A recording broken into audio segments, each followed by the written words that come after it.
ఈరోజు కార్తీక మాసం 2వ సోమవారం సందర్భంగా ఉపవాసం చేసుకుంటున్నాను.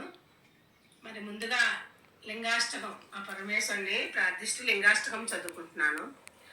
బ్రహ్మమురారి సురార్చితలింగం నిర్మల భాసిత శోభితలింగం జన్మజ దుఃఖ వినాశకలింగం తత్ప్రణమామి సదా శివలింగం దేవముని ప్రవరార్చితలింగం కామదహన కరుణాకరలింగం రావణ దర్ప వినాశకలింగం తత్ప్రణమామి సదా శివలింగం సర్వసుగంధి సులేపితలింగం బుద్ధి వివర్ధన కారణలింగం సిద్ధసురాసుర వందితలింగం తత్ప్రణమామి సదా శివలింగం కనక మహామణి భూషితలింగం పణిపతి వేష్టిత శోభితలింగం దక్షసుయజ్ఞ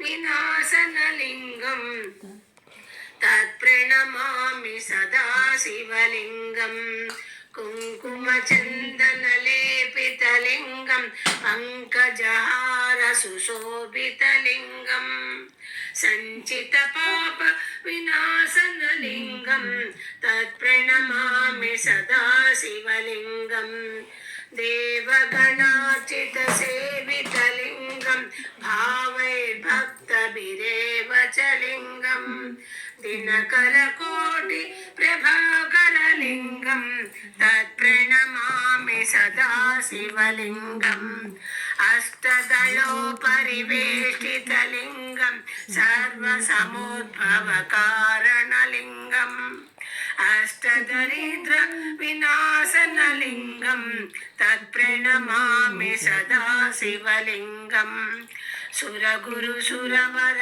పూజితలింగం సురవర పుష్ప సదార్చితలింగం పరమపదం పరమాత్మకలింగం తత్ప్రణమామి సదా శివలింగం లింగాష్టకమిదం పుణ్యం ఏపటే శివ సన్నిధౌ శివలోకమవాప్నోతి శివేన సహ మోదతే. స్వస్తి. అందరికీ శుభాకాంక్షలండి. ఈ వీడియో మీకు నచ్చినట్టుగైతే అందరూ సబ్స్క్రైబ్ చేసి, లైక్ చేసి, షేర్ చేయండి. ధన్యవాదములు.